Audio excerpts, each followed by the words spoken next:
is in Luke chapter 20, verses 27 to 40. Let us all look at the screen and let us all read together. Ready? Read. There came to him some Pharisees, those who denied that there is resurrection, and they asked him a question, saying, Teacher, Moses wrote for us that if a man's brother dies, having a wife but no children, the man must take the widow and raise up offspring for his brother. Now there are 7 brothers. The first took a wife and died without children, and the second and the third took her, and likewise also left no children and died. Afterwards, the woman also died. In the resurrection, therefore, whose wife will the woman be? For the seven had husbands. And Jesus said to them, the son of his age married and are given in marriage, but those who are considered worthy to attain to that age and to the resurrection from the dead, neither marry nor given in marriage, for they cannot die anymore, because they are equal to angels and sons of God, being sons of the resurrections. But let them race, even Moses showed in the passage about the bush, where he was the Lord of God of Abraham, and the God of Isaac, and the God of Jacob. Now he is not the God of the dead, but of the living, for all live to him. The sons has answered, Teacher, you have spoken well, for they know the word of asking any questions. Let us pray.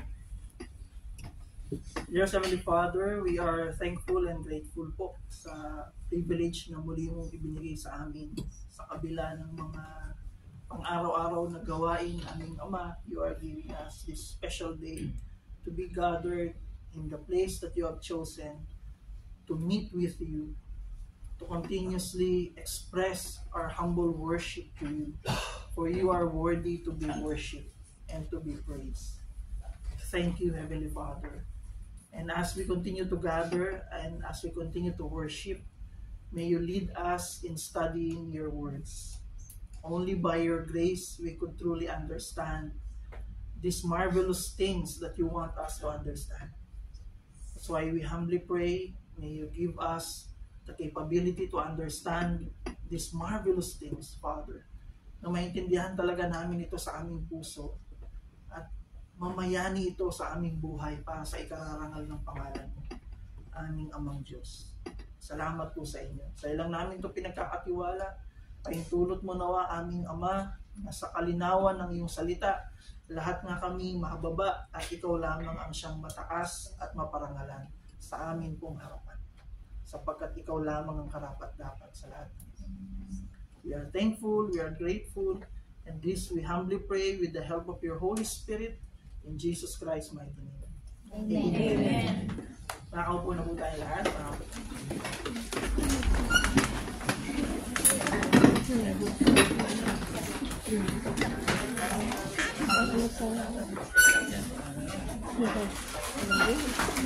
Ang pinagpalang hapon po sa ating lahat.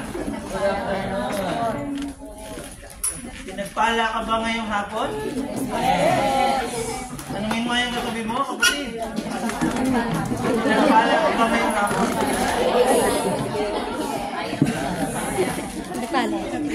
Sabihin mo nga sa kanya, kasi makasama lang kita na sumamba sa kanya, malaking pagpapala na sa akin. Amen ba? Amen. Biyaya po ng Panginoon. By the grace of God, ang atin pong pag-aaralan ngayon, hango sa mga teksto na ito, napakahalagang teksto, ay pinamagatang Understanding the Resurrection of the Dead. Because comes from a question. Nagtanong. Sabi dito, una, kung naalala niyo po yung mga nakaraang pinag-aralan natin, sa grasya po ng Panginoon, malinaw po na naipahayag sa atin na yung mga chief priests, yung mga namumuna sa mga saserdote, sila ay nagpapadala ng mga espiya. Ano po? Ng mga spies para mag-pretend so they could seize Jesus in His words. Para mahuli nila si Jesus sa pamamagitan ng kanyang mga pananalita. So, may mga nagpapanggap na kunwari magtatanong. Pero ang tanging purpose lang ay ipahamak si Jesus sa pamamagitan ng mga pananalita nito. At sa karunungan ng Panginoon ay napatahimik niya silang lahat. Ano po? They were silenced and they marveled in the answer of Christ. Lalo na dun sa mahirap yung tanong na yan. Dapat po ba tayong magbigay ng buwis? Naayon ba sa kautusan? Yan. Naayon ba sa kautusan na magbigay dapat ng buwis sa Cesar? O basically sa, pati natanong niya, sa government ng Roma. Kasi pag sinabing oo, magagalit yung mga Jew. Kasi against nga sila to. Tapos yung coin itself ay may idolatry concept dahil may mukha ni Cesar. Pag sinabi naman niyang hindi, pwede siyang akusahan sa mga pinuno ng mga Romano na nagtuturo na huwag magbuwis sa Cesar.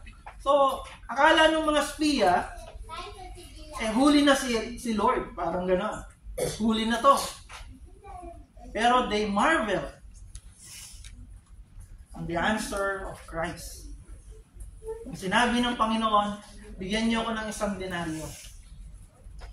Tapos tinignan yon, kaninong pangalan at mukha ang nakasulat dito. Sa Cesar po, sabi nila. At sumagot si Jesus, ibigay niyo sa Cesar ang para sa Cesar at ibigay niyo sa Diyos ang para sa Diyos. At wala na silang naisagot. Amen po? Amen. Sa biyaya ng Panginoon. It's a very wise answer on a very deceitful question. At kasunod nun, eto naman. Nung natapos na yung mga spiya, ganon, eto naman ang dumating. Then, sa verse 27, there came the Sadducees. Dumating naman ang mga Sadduceo. They took their turn to ask questions. Yung Sadduceo ay isa sa sekta ng mga Hudyo. May iba't iba pang sekta, pero there are two known sects na mas kilalang sekta nung panahon yon. Yun ay sekta ng mga Pharisees at mga Sadducees. Ano po? Meron silang malaking pagkakaiba. We will discuss it this afternoon sa biyaya ni Lord. Pero pareho sila nagkakaisa that they are against on the teachings of Christ. They are against Christ. Kaya nagtanong ang mga Sadduceo sa Panginoong Jesucristo. Dito nagsimula yung text. Ang tanong, verse 28 to 33, and they asked him a question, saying, Teacher, Moses wrote for us that if a man's brother dies, having a wife but no children, the man must take the widow and raise up offspring for his brother. Now there were 7 brothers. First took a wife and died without children. And the second and the third took her. And likewise, all 7 left no children and died. Afterward, the woman also died. In the resurrection, therefore, whose wife will the woman be? for the 7 had her as wife. So yun yung tanong. Ano po?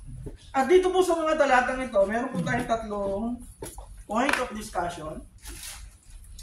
First, we'll discuss what Sadducees think about resurrection. Para maintindihan natin yung tanong nila. Why do they ask that way? And second, what Jesus taught about resurrection. And the third point, what the churches applies in understanding resurrection. So, sa biyaya ni Lord, pag-aaralan po natin yan ngayong hapon. No, so bad. Alala ko si Prim, last na preaching ko po, sabi niya, it is so cool that one verse, you make it a 1-hour preaching. Ang haba ng verse niya. Yeah. Pero, sama-sama mo natin pag-aralan sa tulong ng Panginoon. So, una po, what Sadducees think about resurrection? Ano ba ang pananaw nila pagdating sa resurrection?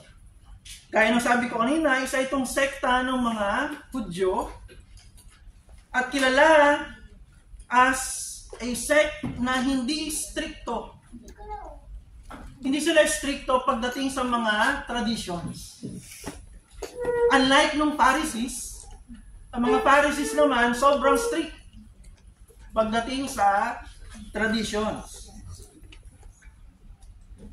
But itong mga Sadduceo na ito, they do not believe in supernatural things. Like yung resurrection of the dead, yung mga angels, hindi nila pinaniniwalaan itong mga ito. Wala silang ganung concept. Hindi sila naniniwala sa ganun. Kaya naman, ang nire-recognize lang kasi nila ay yung first 5 books ng Bible. Yung tinatawag na Pentateuch. Yung Genesis, Exodus, ang sunod? Good, Leviticus, Numbers, and Deuteronomy. So, yun pong 5 yun ang nire-recognize lamang nitong mga Sadduceo. At dahil hindi malinaw na na-discuss doon ang resurrection o yung mga supernatural things, quote-unquote, upon this life or beyond this life, stricto sila na walang resurrection of the dead at walang mga anghel o mga panumang katulad ba noon. Ganito ang mga paniniwala ng mga Sadduceo. At ang mga Sadduceo po ay politically inclined. Dahil nung time ng Panginoong Hesus, nung siya isinilang, kung naalala niyo po, ang hari noon ay si Herodes. Yung tatay nung Herodes nung ipinako si Kristo. Tatay yun, yung matandang Herodes. Yung pinagtanungan ng mga Magi, ng mga mago. Saan ba ipinanganak ang hari? Yan. Tapos hinanap nila, pinatignan niya sa mga chief priests kung saan nga ba. At alam nila na ang Messiah ay papanganak sa Bethlehem. Kaya nagpunta sila papunta ng Bethlehem. Yung mga chief priests na yon ay majority composed by Sadducees. Ibig sabihin, politically, they have a great influence pagdating sa Sanhedrin. Or yung Sanhedrin, ito yung katumbas sa ating gobyerno ng Supreme Court or Supreme Council. Sanhedrin.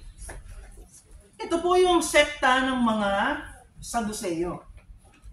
Hindi sila stricto sa mga tradition, pero stricto sila pagdating sa pagkabuhay ng mga patay. Hindi sila naniniwala doon. Walang mga anghel, walang mga espiritu.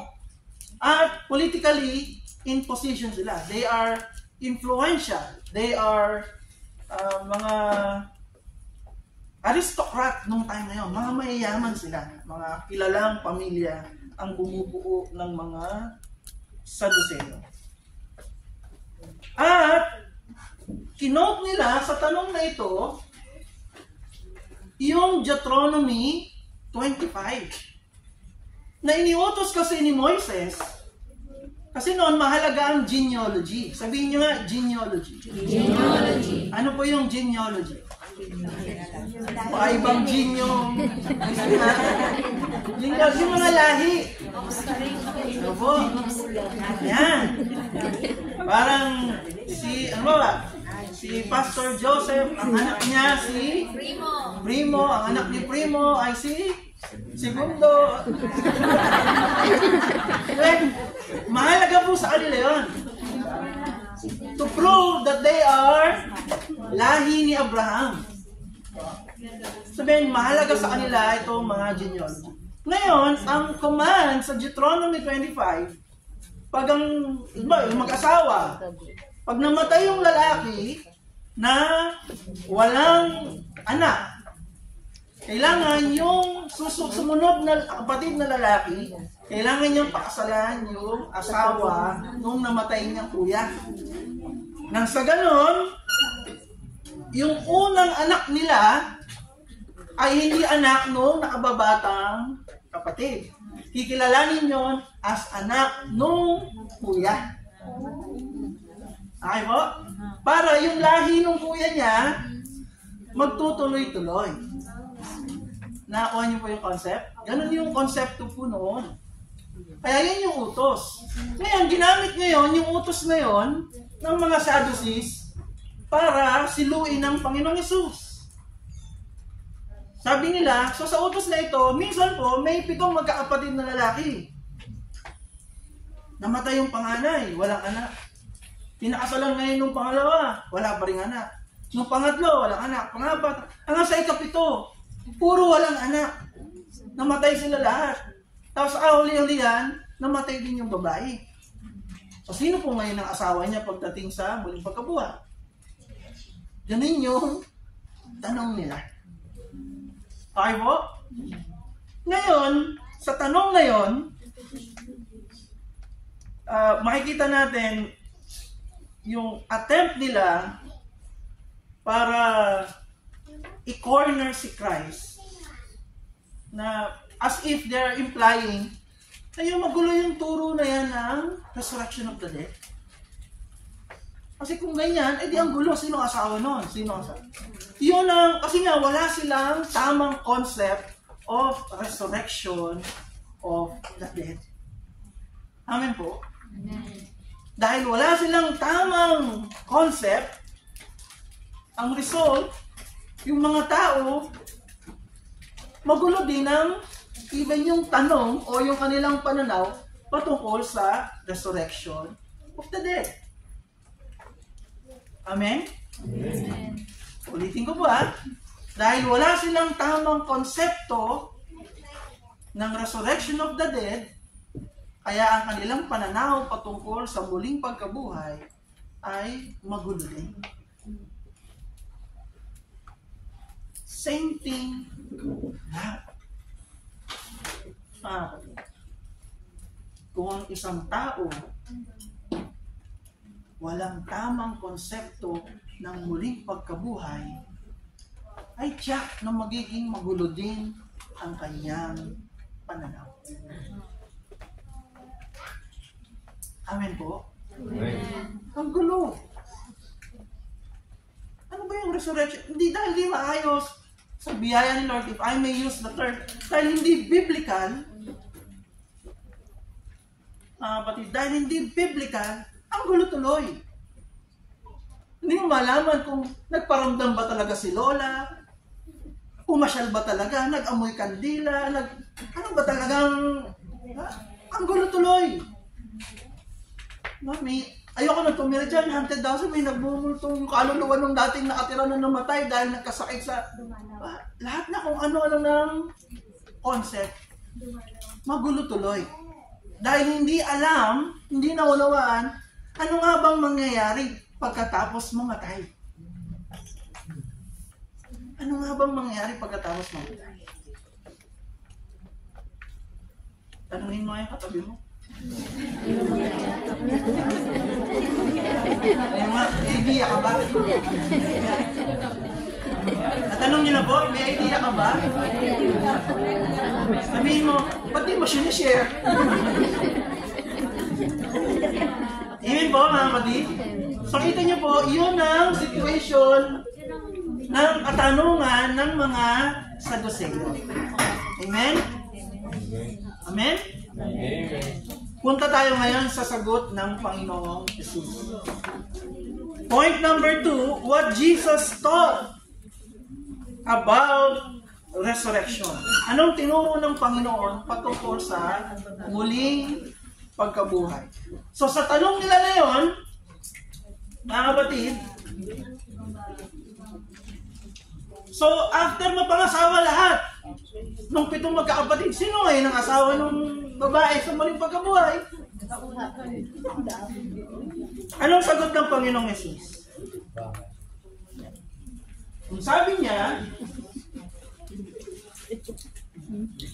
verse 34, and Jesus said to them, the sons of this age marry and are given in marriage, but those who are considered worthy to attain to that age and to the resurrection from the dead, neither marry nor are given in marriage, for they cannot die anymore, because they are equal to angels and are sons of God, being sons of the resurrection. Ibig sabihin, resurrected life is far, far more different from our earthly life. Because wala silang tamang concept, ang iniisip pa rin nila na yung resurrection of the dead ay parang buhay lang dito sa earthly life. Yung sinasabi dito ng Panginoon ay ibang-iba. Sabihin nyo nga, ibang-iba. Ibang-iba. Ibang-iba ang resurrected life or ang resurrection. Mga kapatid, dito sa earthly life. Sabi dito, sa buhay na ito, ang mga lalaki at ang mga babae ay nag-aasawa. Ngunit sa kabilang buhay, ang mga magiging karapat-dapat sa muling pagkabuhay ay hindi na mag-aasawa. Hindi na rin mamamatay sapagkat matutulad na sila sa mga anghel. Sila ay mga anak ng Diyos dahil nakabilang sila sa muling pagkabuhay. Napakalinaw ng sagot ng Panginoong Jesus. Amen? Una, ang sabi ng Panginoong Jesus, ang mga magiging karapat-dapat sa muling pagkabuhay. Sabihin niyo nga po, magiging karapat-dapat. Magiging karapat-dapat. So sa tanong ngayon, nung Sadducees, sinagot ng Panginoon patungkol sa mga magiging karapat-dapat sa muling pagkabuhay. Sino ba ang mga magiging karapat-dapat? Tignan mo nga ulit yung katabi mo, yung kabila naman ha.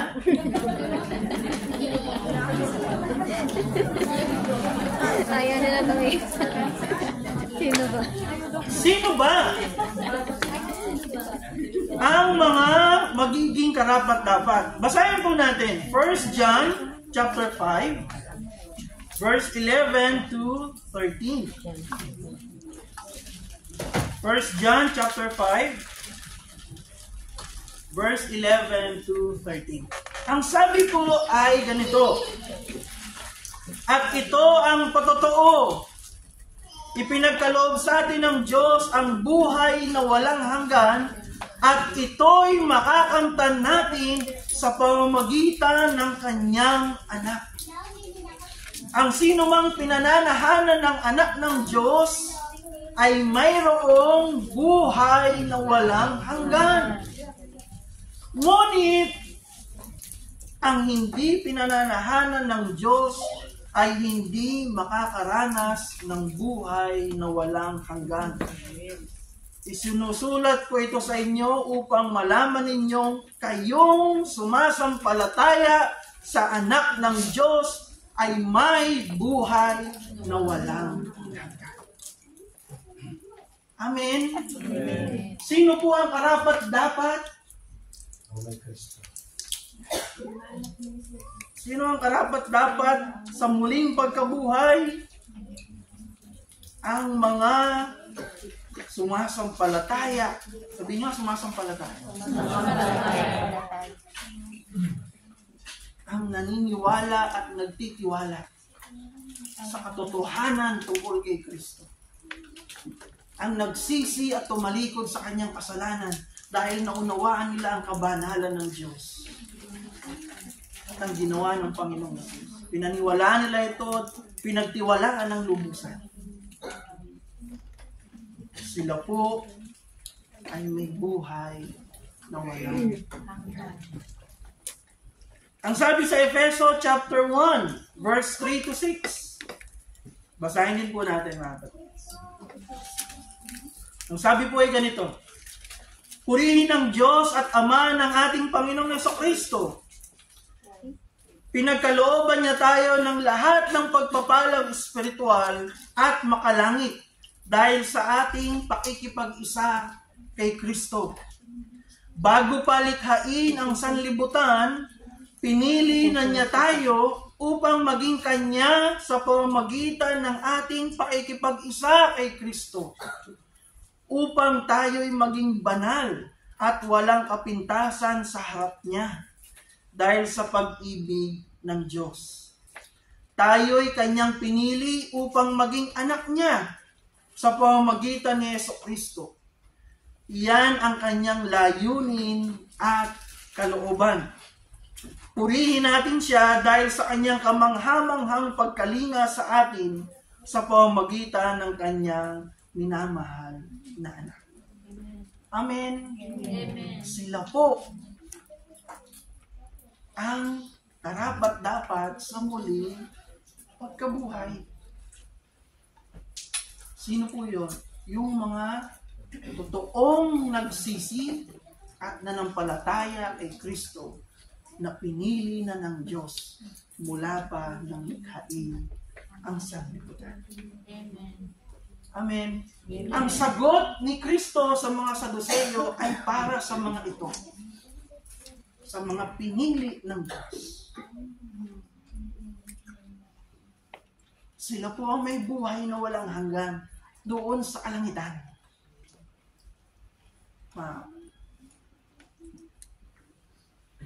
Yung totoong nanampalataya sa Panginoong Jesucristo.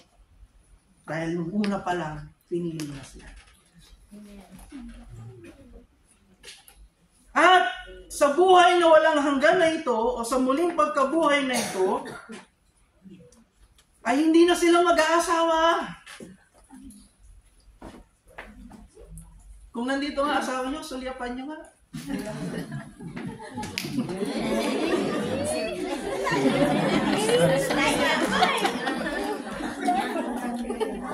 Pati. Walang asawa.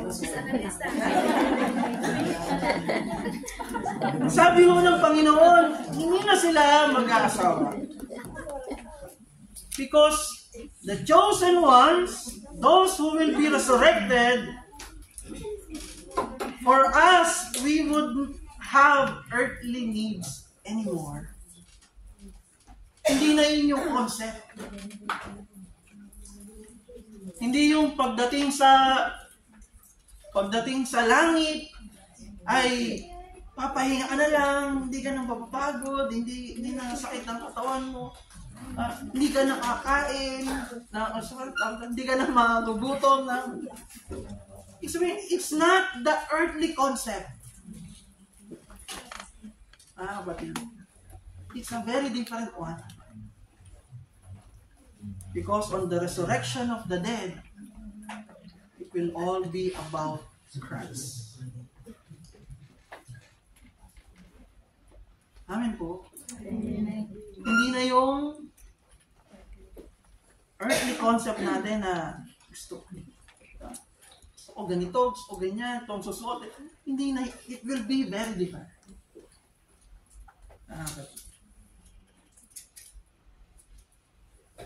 Kaya nga, ang biro ko sa misis ko, samantalahin mo na.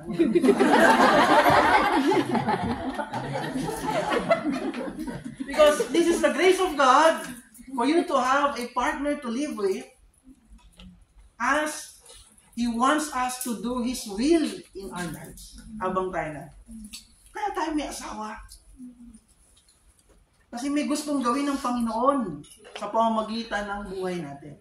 He wants to use us for His glory.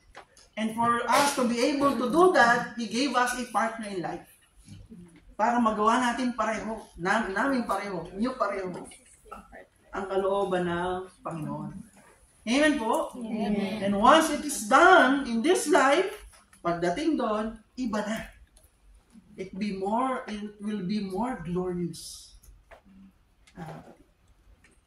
So for us to have, as if it has the same concept, then mali po. Kaya kung sinasabi niyong may forever, may forever. Pagdating sa pag-aasawa, Walang forever. may for life dito sa lupa. Pero forever will be much better. Much, much better. Amen po? Amen. Mas exciting po. O mas, hindi lang exciting, mas kagila-gilalas sa biyaya po ng Panginoon. Basahin po natin. Ito yung halimbawang concept na inilarawan ni Paul. So 1 Corinthians chapter 15, verse 35 to 45. 1 Corinthians chapter 15, verse 35 to 45. Ito po ang sabi. Subalit may magtatanong, paano bubuhayin muli ang mga patay?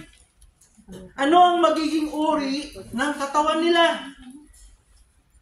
Hangal! Hindi mabubuhay ang binhing itinatanim hanggat hindi iyon namamatay.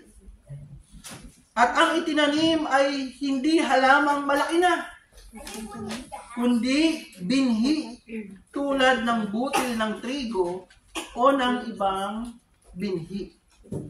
Parang binhi ng palay. Nakita daw kayo ng binhi ng palay? Yes.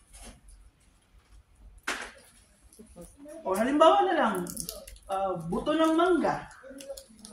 Pag ba nagtanim ka ng mangga, anong tatanim mo?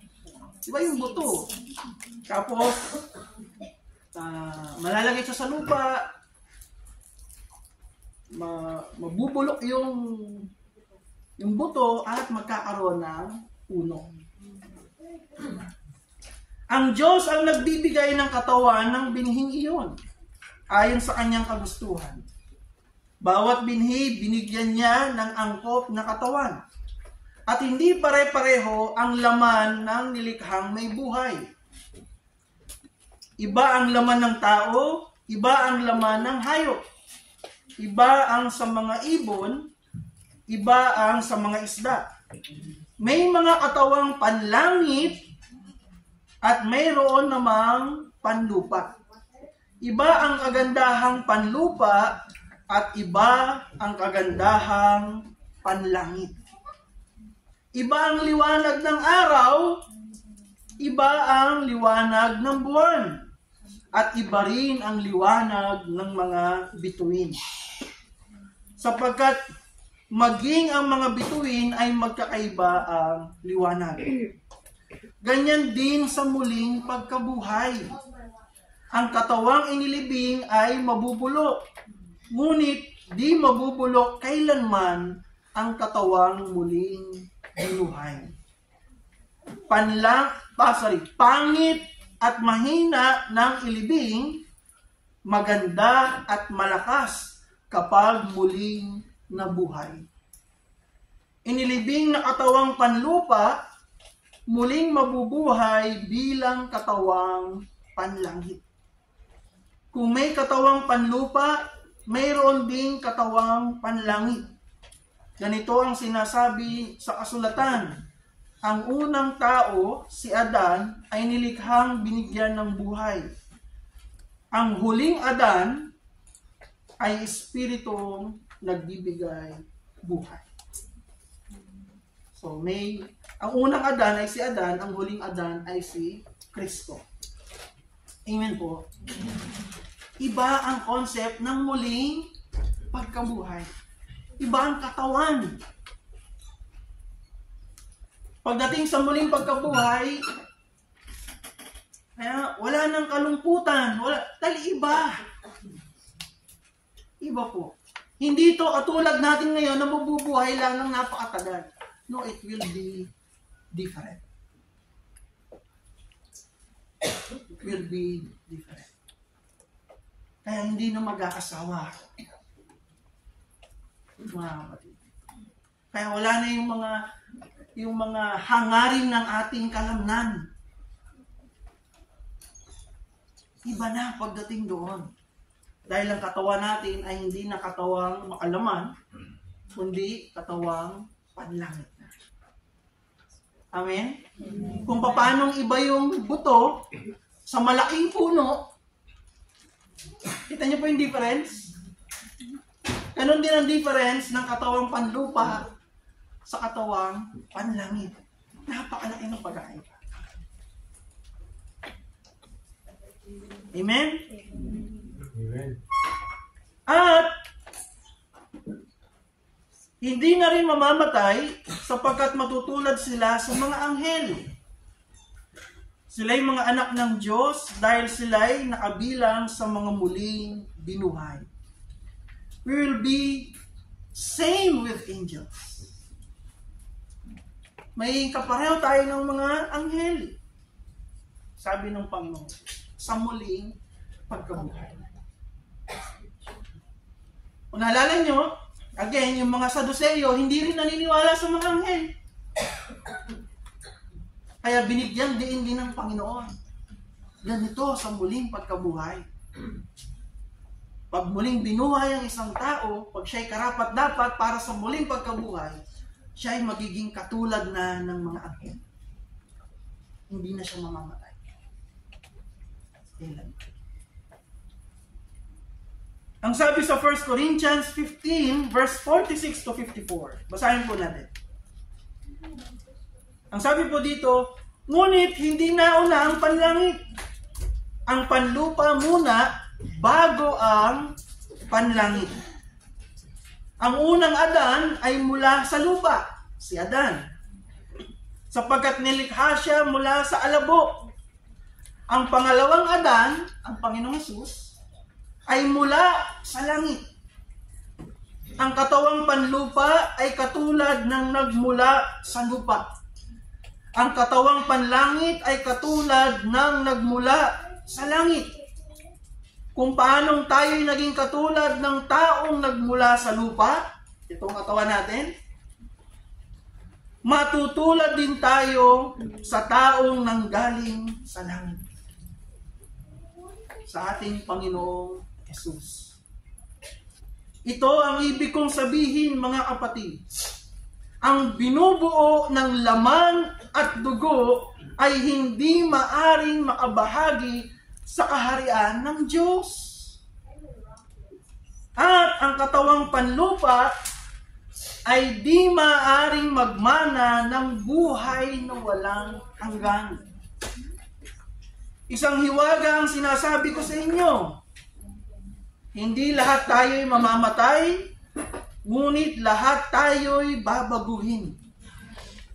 Sa isang sandali, sa isang kisap mata, kasabay ng huling pag-ihip ng trompeta, sapagkat sa pagtunog ng trompeta, ang mga patay ay muling bubuhayin at di na muling mamamatay. Babaguhin tayo lahat. Ang ating katawang nabubulok ay mapapalitan ng hindi nabubulok. At ang katawang namamatay ay mapapalitan ng katawang hindi namamatay. Sapagkat ang nabubulok ay napalitan na ng di nabubulok at ang kamatayan ay napalitan ng walang kamatayan, matutupad na ang sinasabi sa kasulatan, na lupig na ang kamatayan, lubos na ang tagumpay. Amen po. Ganito po sa muling pagkabuhay, mga kapatid. Hindi po yung ating laman at dugo ang magmamana ng buhay na walang hanggan. Hindi po, kasi ito'y nabubulok, nasisira, nagde-deteriorate.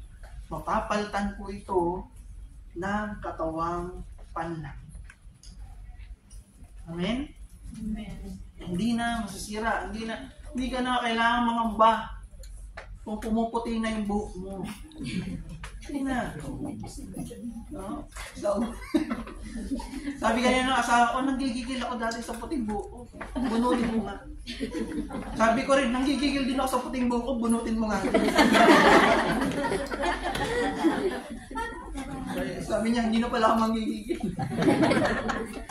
Ibig sabihin, hindi na kailangan, walang ganong issue. Ay, kumulubot na, ay, hindi. Kasi katawang panlangit ang pinag-usapan.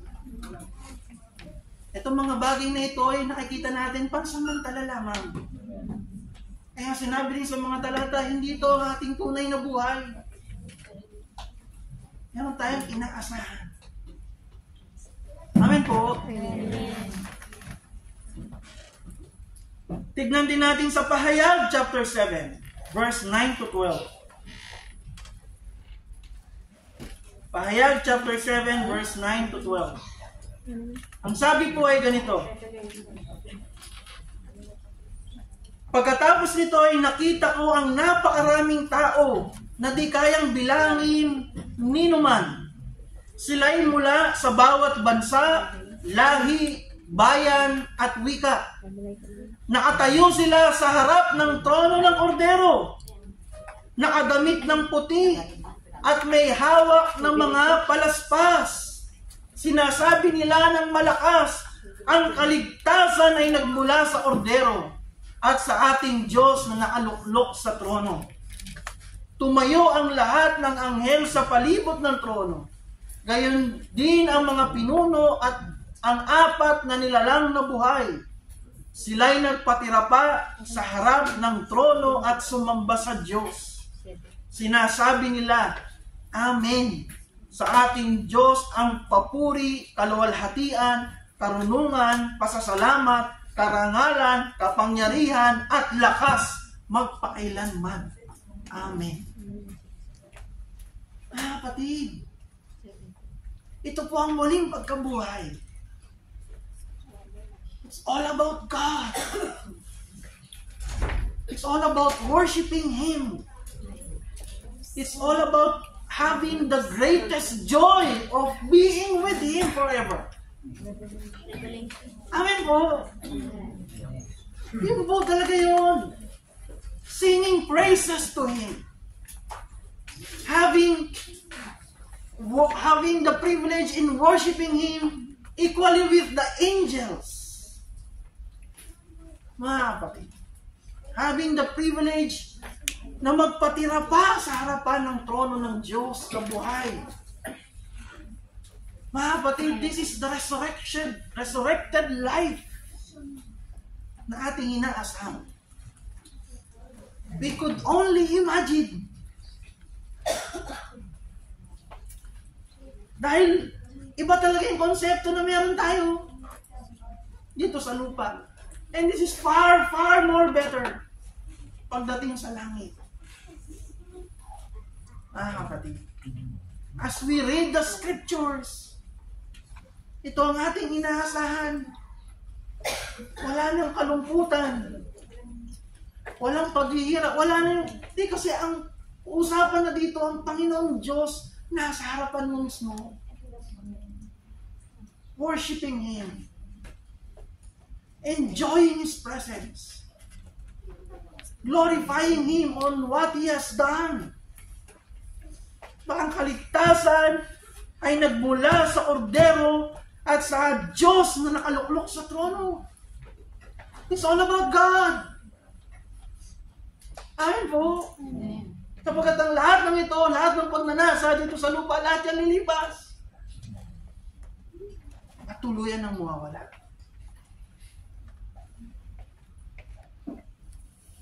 Will all be about God. Ito po ang muling pagkabuhay. This is what will happen in the resurrection. Habang panahon, tayong makakasama ng Panginoon. Sabihin nyo, habang panahon. Habang panahon. And because the Sadducees only believe in the Pentateuch, dahil yung mga Sadduceo, ang pinaniniwalaan lang nila that time ay yung Pentateuch, kaya nag-quote ang Panginoon mula sa Pentateuch. Sabi, hindi nyo ba nababasa nung si Moises nasa burning bush, nagpakilala ang Diyos? I am the God of Abraham, the God of Isaac, and the God of Jacob. And God is not the God of the dead, but of the living. Amen po. Ang Diyos ay hindi Diyos ng mga patay, kundi ng mga buhay. Sa Kanya'y buhay ang lahat. It doesn't mean believers won't die. But even if they die, they will be resurrected. Kaya ang sabi sa John 11 verse 25 to 26, sinabi sa kanya ni Jesus, ako ang nagbibigay buhay at ang muling pagkabuhay. Ang sino mang sumasampalataya sa akin, kahit mamatay, ay muling mabubuhay, at ang sino mang nabubuhay at sumasampalataya sa akin, ay hindi mamamatay kailanman. Amen. Ang mga totoong sumasampalataya kay Kristo, kahit mamatay,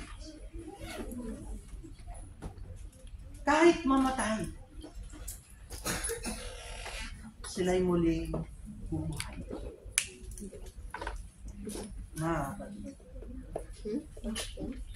Kahit tayo may dumanas ng kamatayan dito sa mundo ito, tayo naman muling bubuhay. And that is our blessed hope. Yun ang pag-asa ng mga, kaninang nabasa natin, mga karapat-dapat sa muling pagkabuhay, sa mga pinili ng Diyos para sa muling pagkabuhay, sa mga totoong nagsisi, totoong kumilala ng kanilang kasalanan, at ito'y kanilang totoong pinagsisihan, at kinilala nila ang kabutihan ng Diyos na kanyang isinakatuparan sa pamamagitan ng kanyang anak. Alam nilang hindi nila kayang iligtas sa kanilang mga sarili. Dahil tanging Diyos lang ang pwedeng makapagligtas nila. At pinaniwalaan nila ito at pinagtiwalaan ng lubusan. Kanilang pinanampalatayaan. Kaya sila naging anak.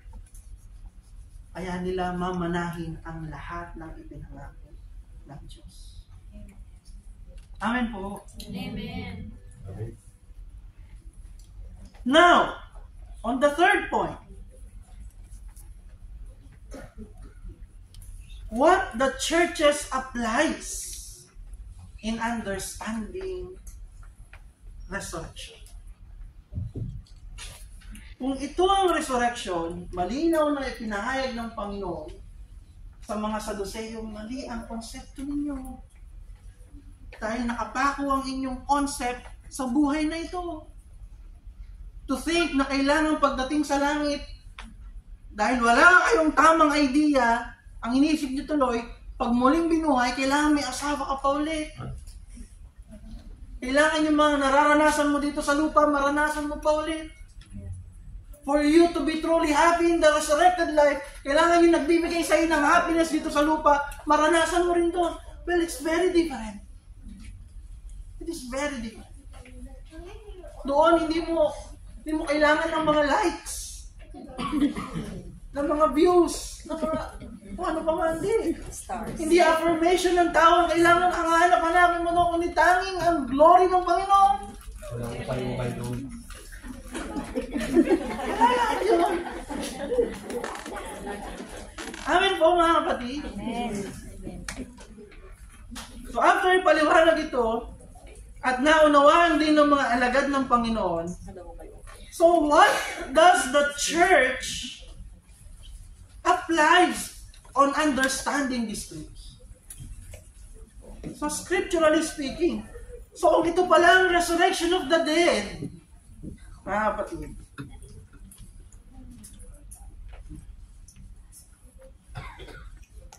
Kung sa pagkaunawa na ang mga totoong nananampalataya pala kay Kristo, kahit mamatay, ay muli palang bubuhayin para makasama ng Diyos habang panahon, kung yun pala ang katotohanan, ano ngayon ang ginawa ng mga church na totoong nananampalataya kay Kristo? Masahin po natin. Muli, 1 Corinthians 15:53 to 58. Tingnan po natin, mga kapatid.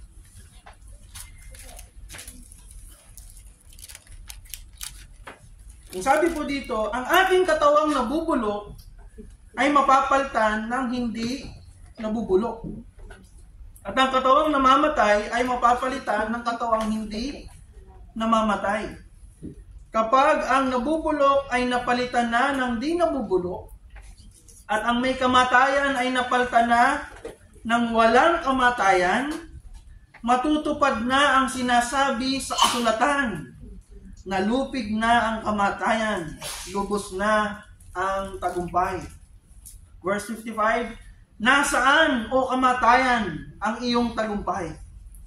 Nasaan o kamatayan ang iyong kamandag? Ang kamandag ng kamatayan ay ang kasalanan. At ang kasalanan, ang lakas ng kasalanan ay nagmumula sa kautusan.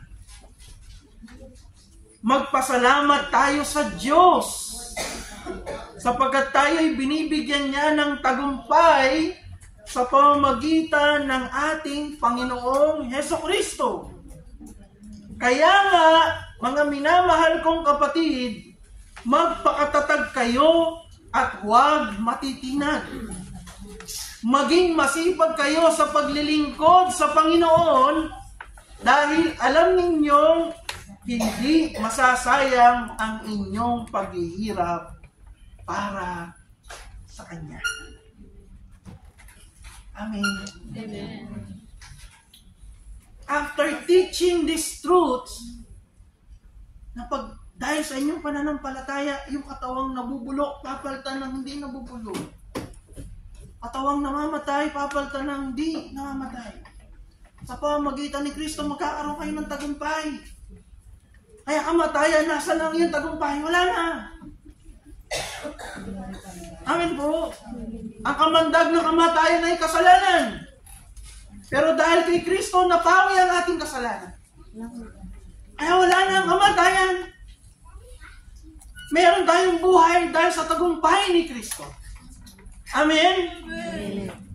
At magpasalamat tayo sa Diyos sapagkat tayo binibigyan ng tagumpay sa pamamagitan ng Panginoong Hesukristo. Kaya nga, mga minamahal kong kapatid, magpakatatag kayo at huwag matitinag. Magpakasipag kayo sa paglilingkod sa Panginoon dahil alam ninyong hindi masasayang ang inyong paghihirap para sa Kanya. Amen. Amen. Dahil ikaw ay may katagumpayan sa pamamagitan ng ginawa ni Kristo, magpasalamat ka. At huwag kang matitinag. Bagkus, magpakasipag ka sa gawain ng Panginoon. Dahil lahat ng gagawin mo para sa Kanya, yan ay walang masasayang. Amen po. Katulad ng ginawa ni Pablo. Ano bang ginawa ni Pablo? Basahin po natin. 2 Timothy 4, verse 1 to 8. Anong tagubilin ni Paul? Tignan niyo po ito. 2 Timothy chapter 4, verse 1 to 8. Sa harap ng Diyos at ni Kristo Jesus na darating bilang hari at hahatol sa mga buhay at sa mga patay, inaatasan kita. Ipangaral mo ang salita ng Diyos. Pagsikapin mong gawin iyan, napapanahon man o hindi. Himukin mo at pagsabihan ng mga tao at palakasin ang kanilang loob sa pamamagitan ng matyagang pagtuturo. Sapagkat darating ang panahon na hindi na sila maikinig sa wastong katuruan. Sa halip, susundin nila ang kanilang hilig. Maghahanap sila ng mga tagapagturo na walang ituturo kundi ang ibig lamang nilang marinig. Hindi na sila maikinig sa katotohanan. Sa halip, ibabaling ang kanilang pansin sa mga alamat. Ngunit ikaw, maging mahinahon ka sa lahat ng oras. Magtiis ka sa panahon ng kahirapan. Sabihin niyo nga po yun. Magtiis ka sa panahon ng kahirapan. Amen po. Ano pang sabi ni Pablo? Gampanan mo ang tungkulin ng isang manangaral ng magandang balita at pagbutihin mo ang iyong paglilingkod. Sapagkat dumating na ang panahon ng pagpanaw ko sa buhay na ito. Ako'y mistulang isang handog na ibinubuhos sa dambana. Pinagbuti ko ang aking pakikipaglaban. Natapos ko na ang dapat kong takbuhin at nanatili akong tapat sa pananampalataya. Makakamtan ko na ang koronang nakalaan sa mga matuwid. Sa araw na iyon, ang Panginoon na siyang makatarungang hukom, ang siyang magpuputong sa akin ng korona. Hindi lamang sa akin, kundi sa lahat ng nananabik sa kanyang pagbabalik. Amen po. Amen. That is how Paul lived his life. Mga kapatid. Ganon isinabuhay ni Pablo ang kanyang buhay.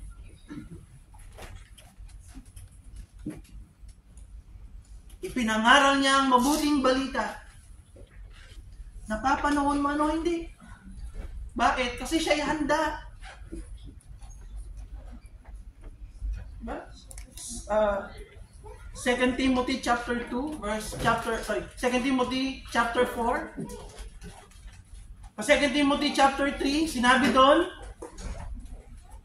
ang lahat ng kasulatan ay kinasihan ng Diyos at magagamit sa pagtuturo ng katotohanan, sa pagpapabulaan sa maling aral, sa pagtutuwid sa maling katuruan, at sa pagsasanay sa matuwid na pamumuhay, upang ang lingkod ng Diyos ay maging handa sa mabubuting gawain. Amen? Anong mangyayari sa lingkod ng Diyos? Siya ay magiging handa. Sabihin niyo nga po, handa. Tanungin mo yung katabi mo, handa ka na ba?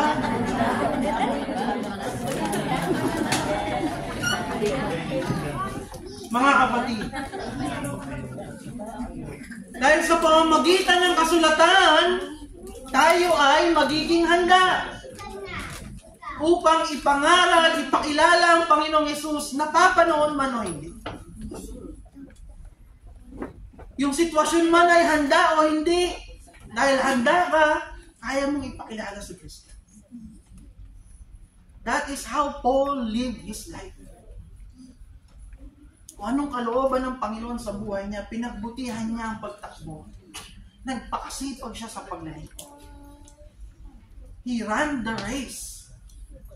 Sabi niya, he ran the race. Nakatakbo na ba kayo sa race? Pag sinabing race, unahan. Amen ba? Race nga eh. Sabi nga race. Unahan po yun. Hindi ka tatakbo para magpa-picture lang. Sumali ako ng race, talaga, pero nagpa-picture ka lang naman. Kaya ako tumakbo sa race kasi gusto mo mauna. You exert all your efforts to win the race. That's why you run the race. Amen? Amen. Ganun ang ginawa ni Paul in the race of life. Ay pinagkaloob sa kanya ng Panginoon. He ran it in the desire to win. In the desire to fulfill God's will in his life. He ran it. Nagpakasipag siya. Hindi siya nag-petics. Napagtakbo. Hindi yung kailangan po. He ran it. Kahit hinihingal na siya, tumakbo siya. That is how he lived. That is how he served. And Paul is telling Timothy and telling the church and telling us as well, tularan natin siya. Let us also run the race. Let's run the race.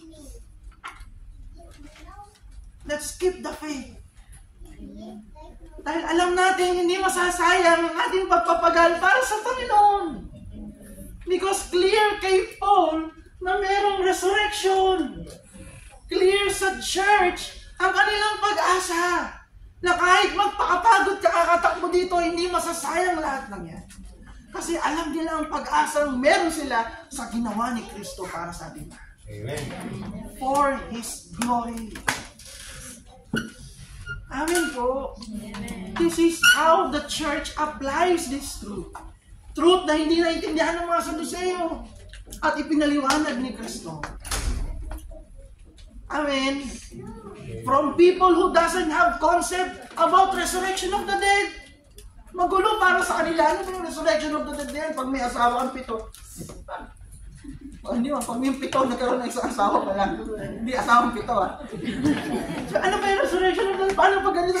Hindi kanya ng resurrection of the dead. Amen po. Kailangan malinaw sa atin what resurrection of the dead is. The way Christ and His apostles explained it. Kasi kung malinaw sa iyo ang resurrection of the dead, my dear brothers and sisters, you will run that race. You will run. You will not jog. You will run. As Paul ran it. As the early churches did it. Buo ang kanilang pag-asa sa kanilang pananampalataya at paglilingkod. Gaya ng sinabi sa unang Thessalonica chapter 4 verse 13 to 18. Ano pong sabi, mga kapatid? Sabi dito ni Pablo, mga kapatid, nais naming malaman ninyo ang katotohanan sa mga namatay na. Upang hindi kayo magdalamhati tulad ng mga taong walang pag-asa. Ulitin ko po Nais naming malaman ninyo ang katotohanan. Sabihin mo katotohanan. Hindi kasi numalingan ang dapat nating malaman. Kundi, ano ba yung katotohanan? Patungkol sa mga namatay na. Do we know? Do we also understand the truth about the resurrection? Upang hindi kayo magdalamhati tulad ng mga taong walang pag-asa.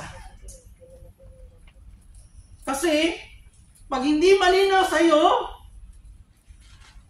kung ano ang resurrection of the dead, kung ano ang pag-asa na meron tayo kay Kristo, magdadalamhati ka talaga na parang taong walang pag-asa. Pero kung malinaw sa iyo yun, kung nakakita na ba kayo ng mga mananampalatayang Kristiyano, namatayan na nga? Happy birthday pa. Namatayan na nga, nakangiti pa. Bakit? Kasi kilala nila, alam nila yung pananampalataya ng mahal nila sa buhay na namatay. Hindi ko sinasabi nila sila umiyak. Yes, umiyak sila.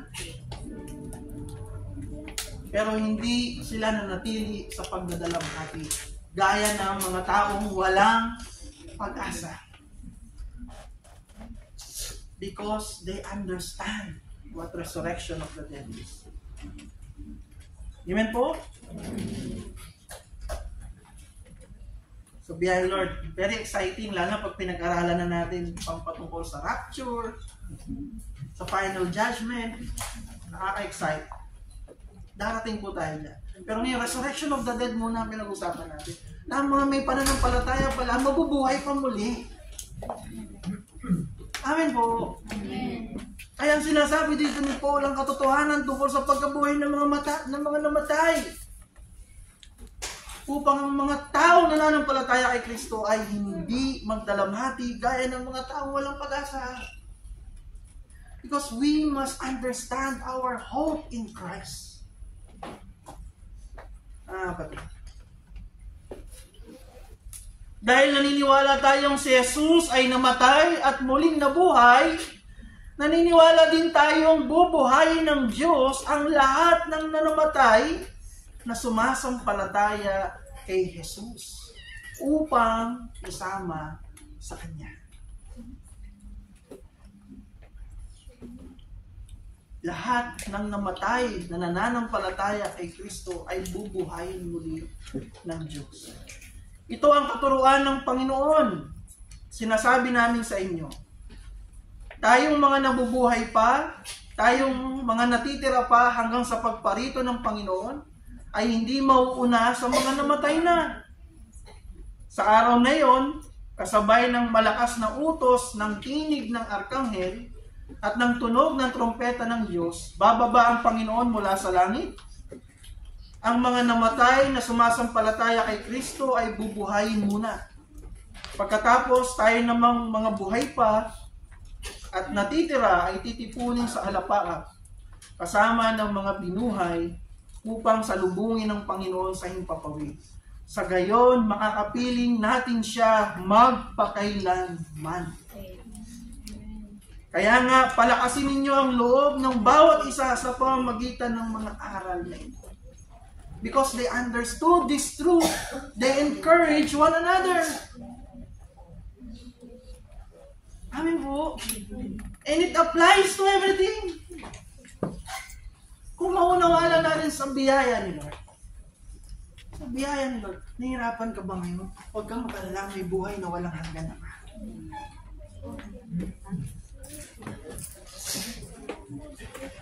Amen. Through this truth, we could encourage one another. Pagod ka na ba? Huwag kang mag-alala, may buhay na walang hanggan. May katotohanan tungkol sa buhay na yan. Okay lang, pagod ka na ba? Magpakasipag ka pa. Dahil hindi sayang yan. Amin po. Alamin mo pa, ano ba talagang gusto ni Lord na gawin mo? Kahit feeling mo, pagod ka na, basta unawain mo. Kung ano ang nais ng Diyos na gawin mo. Hindi masasayang lahat ng yan. Amin po. Encourage one another through these truths about resurrection of the dead.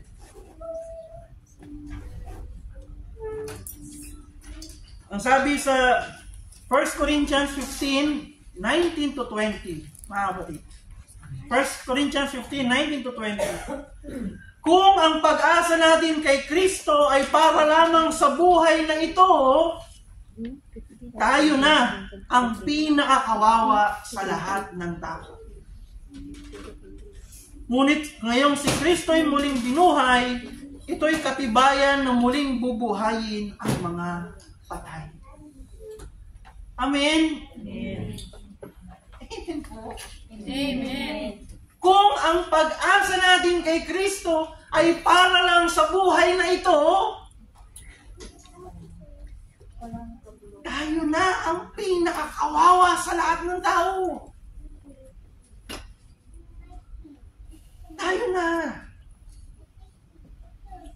Kung hindi mo nakikita ang katotohanan ng muling pagkabuhay, bagkus ang focus lang ng iyong paningin, gusto mo maging masaya, malusog, malakas dito sa buhay na ito, kawawa ka naman. Kasi yung pinakamaganda sa lahat, parating pa lang. Pero dito ka lang nakatingin. Kaya ka lang nananalahin, kaya ka lang, kasi ito lang ang tinitingnan mo. Ikaw na ang pinakawawa sa lahat. Because it is far, far, far more greater and better. Pero hindi mo pala alam yun, hindi mo pala naiintindihan yun. Wala ka palang concept na ang tinitingnan mo lang ito.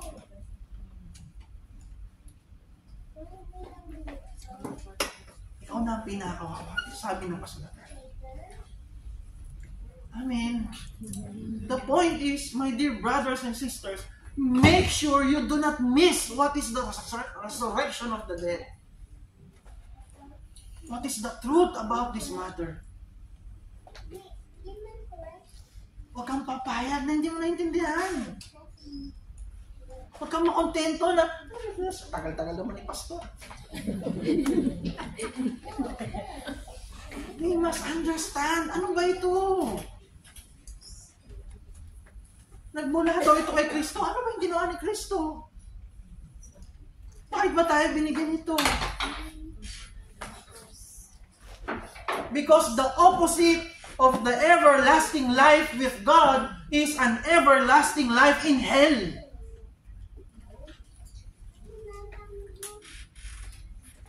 And most definitely, if you do not have a concept of the everlasting life with God,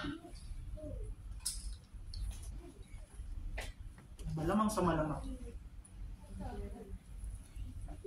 doon ako pupunta sa kabila. Kasi hindi ko pala natindihan ko eh. Amen po. Amen. We must understand these things. Kung ang pag-asa mo kay Kristo ay para lang sa buhay na ito, ikaw na ang pinakakawawa sa lahat. You miss it.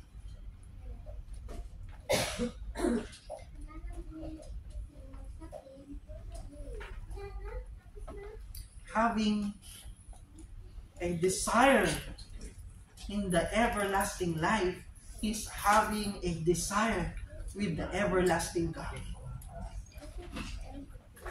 Mga kapatid, ulitin ko po. Having a true desire for the everlasting life is having a true desire for the everlasting God. Because it is about being with Him forever. Amen. Praising Him, worshiping Him. Or being worthy to be worshipped. Because He is your God. He is your Creator. He is our Creator. Amen. He is the lover of our soul.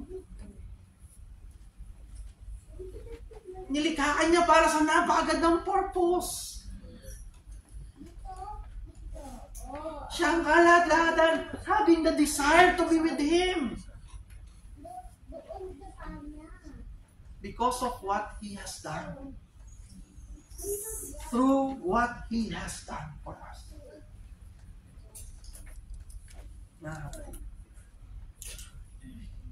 That's why encourage one another in this truth in our gatherings. Whenever we are gathered, encourage one another. Kaya nang sinabi sa Hebrews 10, simulan natin sa 23 to 25. Tingnan niyo po ang sabi. Magpakatatag kayo o magpakatatag tayo sa ating pag-asa at huwag nang mag-alinlangan pa sapagkat ang nangako sa atin ay maaasahan. Sikapin din natin gisingin ang damdamin ng bawat isa sa pagmamahal sa kapwa at sa paggawa ng mabuti. Sabihin nyo nga, sikapin gisingin. Ano nin? Sikapin gisingin ang damdamin ng bawat isa sa pagmamahal sa kapwa at sa paggawa ng mabuti. Huwag nating kaligtaan ang pagdalo sa ating mga pagtitipon, gaya ng ginagawa ng ilan. Sa halip, palakasin natin ang loob ng isa't isa. Lalo na ngayong nakikita nating malapit na ang araw ng Panginoon. Amen. Isingin na natin ang isa't isa. Malapit na ang araw ng Panginoon. We only have one life to live. Mahabat. Palakasin natin ang loob ng isa't isa. Magpakasipag tayo sa gawain para sa Panginoon. Dito sa isang buhay na meron tayo. Hindi masasayang lahat ng yan. Ay, merong buhay na walang hanggan. Amin po.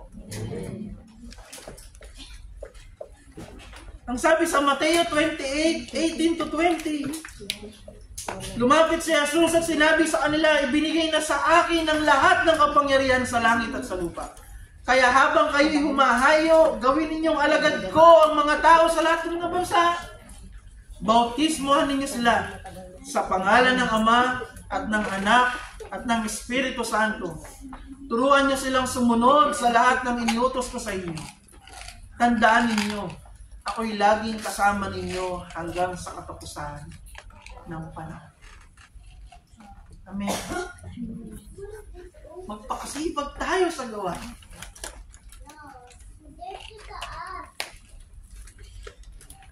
As God continue to give us the privilege to live in this life in accordance to His will. And magpakasipag tayo, encourage one another.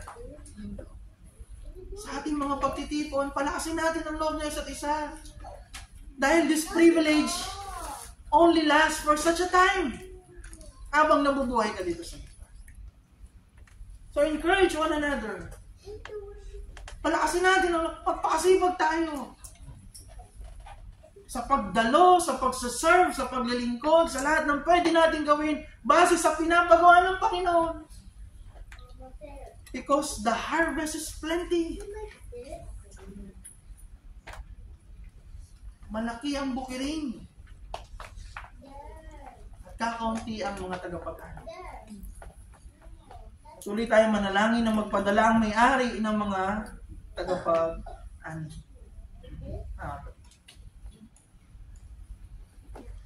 Tignan niyo po ang sabi sa 1 Peter chapter 1, verse 5 to 6. Sapagkat kayo'y sumasampalataya, iingatan kayo ng kapangyarihan ng Diyos habang hinihintay ninyo ang kaligtasang iyan na ihahayag sa katapusan ng panahon. Ito'y dapat ninyong ikagalak. Kahit na maaaring magdanas muna kayo ng iba't ibang pagsubok sa loob ng maiksing panahon. Amen po? Verse 5 is talking about the salvation that we are awaiting for. The everlasting life na hinihintay natin. And we should be in joy. Bagamat, pwede kang dumanas ng iba't ibang pagsubok sa loob ng maiksing panahon. Sabihin niyo nga, maiksing panahon. Maiksing panahon. Anong ibig sabihin ng maiksing panahon? So, maunawaan po natin ang tinutukoy dito, everlasting life. Sabihin niyo, everlasting life. Gaano ba kahaba ang everlasting life? Ha? Forever. Try natin ha. Try lang. Infinite. 900 trillion years. 900 trillion years. Multiplied by 900 trillion years. Ano sagot? Tapos yung sagot doon, i-multiply mo pa ulit sa 900 trillion years. Anong sagot? Yung calculator nag-error na. Pero ano yung sagot? Alam niyo po, ano man ang sagot doon, umpisa pa lang yon ng everlasting life. Mga kapatid, ano man ang sagot doon, umpisa pa lang yon ng buhay na walang hanggan. Ang saya-saya natin doon. Kaya, ano man ang dinaranas mong pagsubok sa buhay na ito, kung nabubuhay ka ng 120 years, kahit sabihin mo ng buong buhay mo, dumanas ka ng pagsubok, napaka-iksi nun. Compare sa everlasting life na tatamasahin mo mula sa Panginoon. Amin po. Ibig sabihin, dumaranas ka man ng pagsubok, huwag kang mag-alala. Saglit na saglit lang yan kumpara sa buhay na walang hanggan. Kumpara sa kaligtasan na tatanggapin mo na ipinangako ng Panginoon para sa mga tunay na sumasampalataya. Amen. Mga kapatid. 2 Corinthians 4:17-18. Pakinggan niyo po ako. Ito po ang sabi. Ang bahagya at panandaliang kapighatiang dinaranas namin ngayon ay magbubunga ng kagalakang walang hanggan at walang katulad. Kaya't ang paningin namin ay nakatuon sa mga bagay na di nakikita at hindi sa mga bagay na nakikita. Sapagkat panandalian lamang ang mga bagay na nakikita, ngunit walang hanggan ang mga bagay na di nakikita. Amen. Ang mga dinaranas na pagsubok ngayon, paghihirap ngayon, cannot be compared. Cannot be compared to the joy that awaits us in the presence of God. My dear brothers and sisters. Ano man ang maaari nating danasin,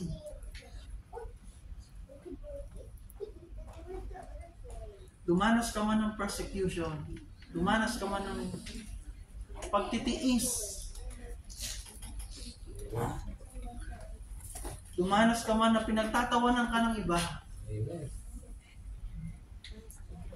dumanas ka man ng paghihirap, it cannot be compared sa joy na hinaantay mo pagdating ng katuparan ng ipinangako ng Panginoon.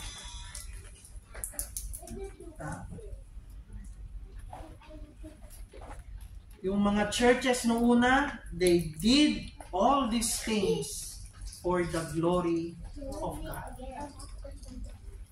Hindi sila nag-atubili.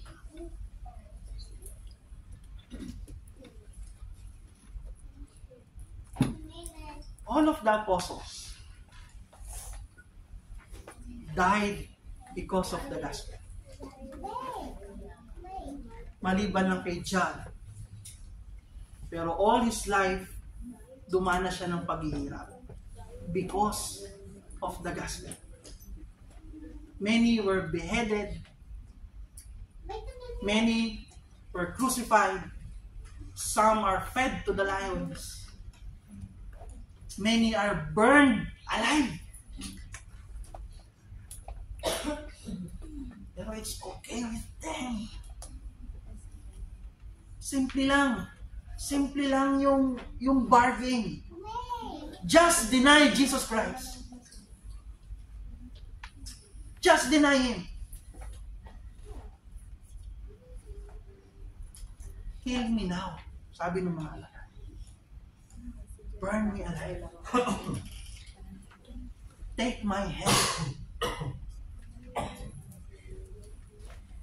Because this is incomparable to the joy that awaits me.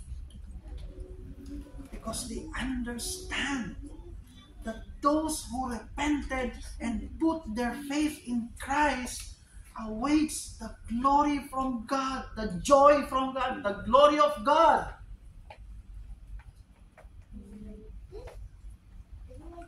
The resurrection of the dead. The salvation of those who believe. It is very clear for them. Mga kapatid, napakalinaw po sa kanila. Kaya, they did it all for the Lord. Kung sabi sa Efeso chapter 3, verse 10 to 13, and 20 to 21. Ito po ang nakasulat. Ginawa niya ito, ginawa ng Diyos, upang sa pamamagitan ng iglesia ay maipakilala ngayon sa mga pinuno at may kapangyarihan sa sangkalangitan ang walang hanggang karunungan ng Diyos na nahayag sa iba't ibang paraan. Ito ay alinsunod sa kanyang layunin bago palikain ng sanlibutan. Tinupad niya ang layunin ito sa pamamagitan ni Kristo Jesus na ating Panginoon. Dahil sa ating pakikipag-isa at pananalig sa Kanya, makakalapit tayo sa Diyos ng may pagtitiwala at panatag ang loob. Kaya't hinihiling ko sa inyo na huwag kayong panghinaan ng loob dahil sa mga kahirapang tinitiis ko alang-alang sa inyo, sapagkat ito'y para sa inyong ikararangal. Sa Kanya na makagagawa ng higit pa kaysa maaari nating hilingin at isipin. Sa pamamagitan ng pangyarihan niyang naghahari sa atin. Sa Kanya ang kaluwalhatian sa pamamagitan ng Iglesia at ni Kristo Jesus magpakailanman. It is very clear by the grace of God. It is clear to the church yung blessed hope na meron sila. That because of Christ, they would have eternal life. Not because of what they have done, but because of what Christ did for them and for all of us. Ganun kalinaw. Kaya ang pag-asa nila kay Kristo, hindi lamang sa buhay na ito. Dahil lahat ng meron dito cannot be compared sa napakalaking kagalakan na nag-aantay pagdating ng katuparan ng pangako nito. Kaya nga, magpakasipag tayo sa gawain ng Panginoon. Huwag tayong panghihinaan ng loob dahil hindi masasayang ang lahat ng ating pagpapagal para sa Kanya. That is how the church understood the promise of God. At tayo din bilang Kanyang church sa generation na ito, napakahalagang maunawaan din natin ang pangakong yun. Ang pangakong bubuhayin tayo muli ng Diyos. Upang hindi tayo maging katulad ng mga Saduseo, ng mga taong walang tamang konsepto, na natatakot sa kung ano-ano, na sumusukong napakadali sa mga bagay ng mga paghihirap dito sa lupang ito. Bakit? Dahil hindi nila naiintindihan na muli silang bubuhay ni Kristo. Dahil wala silang ganung pangakong pinangakwa. And it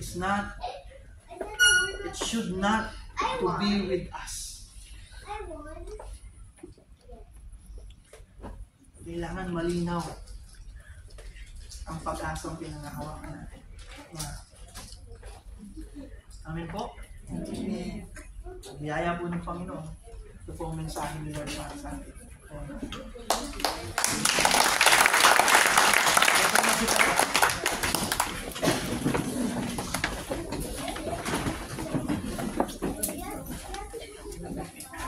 Tayo po yung manalangin.